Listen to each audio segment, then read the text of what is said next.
ఈ రోజు మనం ఒక ఇంట్రెస్టింగ్ రూమర్ ను అన్వేషించబోతున్నాం. నందమూరి బాలకృష్ణ గారు జైలర్ సీక్వెల్ లో నటించబోతున్నారనే వార్తల గురించి. ఈ ప్రాజెక్ట్ ఇప్పటికే భారీ అంచనాలతో ఎదురు చూస్తున్న చిత్రం కావడంతో ఈ వార్త అభిమానుల్లో భారీ ఆసక్తిని కలిగిస్తోంది. బాలకృష్ణ గారు జైలర్ సీక్వెల్ లో చేరితే ఆ పాత్ర సినిమా కథనానికి కొత్త డైనమిక్ తీసుకురావచ్చు. జైలర్ సినిమా మొదటి భాగమే ఎంత హిట్ అయ్యిందో తెలిసిందే. ఇప్పుడు సీక్వెల్ లో బాలయ్య గారు లైటింగ్ వేసి ఇంకొంచెం బలంగా తీసుకురాగలరన్న నమ్మకం ఫ్యాన్స్ లో ఉంది. మనం ఇప్పుడు చూద్దాం బాలకృష్ణ గారి కెరీర్ లోని ముఖ్యమైన చిత్రాలు, జైలర్ ఫ్రాంచైజీ ప్రాముఖ్యత, ఆయన ఇందులో చేరితే ఎలా ఉండబోతుందో. బాలయ్య గారు అనేక విభిన్న పాత్రల్లో మెరిశారు. యాక్షన్ సంభాషణల స్టైలుతో తెలుగు ప్రేక్షకులకు దగ్గరయ్యారు. ఇక జైలర్ సినిమా అనగానే mass style, powerful story line గుర్తుకొస్తుంది. అలాంటి ఫ్రాంచైజీలో బాలయ్య గారు చేరితే అది ఆయన కెరీర్ లో మరో హైలైట్ గా నిలవచ్చు. తాజా సమాచారం ప్రకారం చిత్ర బృందం ప్రస్తుతం బాలకృష్ణ గారితో చర్చలు జరుపుతోందట. ఇంకా అధికారికంగా ఎలాంటి ప్రకటన రాలేదు, కానీ త్వరలో అప్డేట్ వచ్చే అవకాశం ఉంది. ఇక అభిమానులు మాత్రం ఇది నిజమే అవుతుందా అనే ఆశతో ఎదురు చూస్తున్నారు. ఇంతవరకు ఉన్న సమాచారం ప్రకారం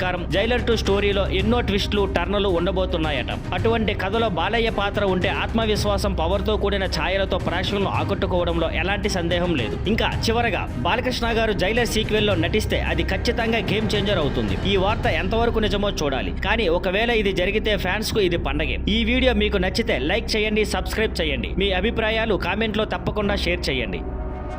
thank you for watching. Please like, share and subscribe.